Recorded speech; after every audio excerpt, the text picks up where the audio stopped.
بدماشوں کی، گنڈوں کی، دشمنداروں کی اسٹیبلشمنٹ پولیس ہوا کرتی ہے۔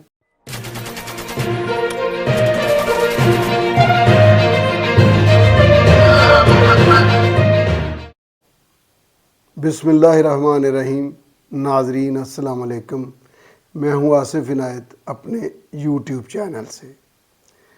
میں نے بہت کوشش کی کہ جو موجودہ سیاسی افق پر یہ لاٹ ہے، جو سیاسی افق پر تیرنے اور پھرنے اور چھتریاں بدلنے والے ستارے ہیں، پرندے ہیں، لیڈر ہیں، ان کا تاریخ میں کہیں کسی کے ساتھ کوئی موازنہ کیا جائے، مولانا حسرت موہانی سے کیا جائے، غفار خان صاحب سے کیا جائے، میں کہتا ہوں حتیٰ کہ زرداری صاحب سے کیا جائے جنہوں نے 13 سال قید کاٹی، محترمہ بے نظیر بھٹو صاحبہ سے، یعنی کہ میں نے ابوالکلام آزاد اور بہت سارے جو تحریک پاکستان، تحریک آزادی ہند، یعنی وہ تحریک آزادی ہند میں جو لوگ تھے، جو تحریک پاکستان میں تھے، پھر جو پاکستان کے بعد ڈیموکریسی کی بحالی کے لیے، سول سپرامیسی کے لیے اور دیگر عوامی حقوق کے لیے آواز اٹھاتے رہے ہیں، میں موازنہ کر سکوں، لیکن میں ناکام رہا ہوں۔ نہ جانے مجھے کیوں اپنے بالکل، شاید اس وقت ہم میٹرک میں ہوں گے یا اس سے بھی کم، یہ میرے بچپن اور لڑکپن کے درمیان کا واقعہ ہے کہ لاہور کے یہ 60s اور 70s میں شاہیہ پہلوان کا بڑا نام ہوا کرتا تھا۔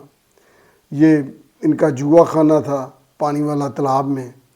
شاہیہ پہلوان کی ایک اپنی تاریخ تھی، وہ سکھوں ہندوؤں کے ساتھ جو ان کا جھگڑا لڑائی ہوا کرتا تھا، لیکن پاکستان بننے کے بعد پھر ان کا جوا خانہ ہی مشہور ہوا، اور ان کا بیٹا ججی پہلوان، جس کو ججی شاہیدہ کہتے ہیں، ہیرا منڈی اس وقت پورے عروج پر تھی، ایک پورا کلچر تھا، اور میں نے نہیں دیکھا کہ سنا جتنی ہوائی فائرنگ ججی پہلوان نے کی ہے، ججی شاہید نے کی ہے، اتنی کسی نے نہیں کی۔ ہوائی فائرنگ، ججی پہلوان گزر رہا ہے، ہوائی فائرنگ جاری ہے۔ ایک دفعہ ججی پہلوان تھوڑی قید کاٹ کر کوئی 6 مہینے 4 مہینے، کوئی زیادہ نہیں تھی، تو مجھے یہ خود یاد ہے کہ شاہیہ پہلوان میرے والد صاحب کو بتانے لگے، یہ اکثر آتے رہتے تھے گوجرانوالا، ان کی عزیز داریاں تھیں، تو انہوں نے کہا کہ میں نے ایس ایچ او سے کہا یہ لو پکڑو 5000، اور میرے پتر نے آج فائرنگ کرنی ہے تو منہ نہیں کرنا ادھر۔ یعنی یہ بھی ہوتا رہا، بدماشوں کی، گنڈوں کی، دشمنداروں کی اسٹیبلشمنٹ پولیس ہوا کرتی ہے۔ جس طرح سیاستدانوں کی اسٹیبلشمنٹ آپ سب جانتے ہیں کون ہے، اور ہر محکمہ بذات خود اسٹیبلشمنٹ ہے۔ یہ ہر محکمے نے اب ایک اسٹیبلشمنٹ کا روپ دھارا ہوا ہے۔ یہ اپنی بساط بچھاتے ہیں، آپ ایف بی آر کو لے لیں، آپ پولیس کو لے لیں، آپ ویبڈا کو لے لیں، کسی کو لے لیں، آپ کو پتہ چلے گا کہ ایک ہیڈ آف دا ڈپارٹمنٹ بدلا ہے، اور اس کے ساتھ ساتھ پوری کی پوری ادھر بساط بچھا کے رکھ دی ہے، کہاں کس مہرے کو بٹھانا ہے، کس کو کہاں استعمال کرنا ہے، اور کس کو گیم سے آؤٹ کرنا ہے۔ یہ بیوروکریسی کا طریقہ کار ہے، طریقہ واردات ہے، اور وطن عزیز کے بے بس، مظلوم، اذیتوں، ذلتوں، بھوکوں کے مارے ہوئے لوگوں کی داستان ہے۔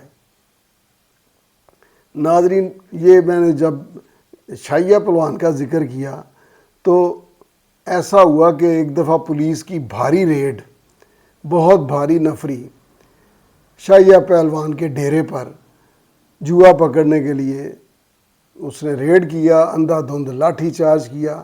تب یہ موبائل کیمرے شیمرے نہیں ہوتے تھے کہ یہ لوگ پکڑیں اور ویڈیو بنانی شروع کر دیں، اور یہ جو وہ اسماعیل تھا گورنر اس کا، اور ایک اور تھا پی ٹی آئی کا بندہ، وہ وکٹری کا نشان بنا رہے ہیں۔ ایسا نہیں تھا۔ محترمہ بے نظیر بھٹو صاحبہ کو، محترمہ نصرت بھٹو صاحبہ کو پکڑ کر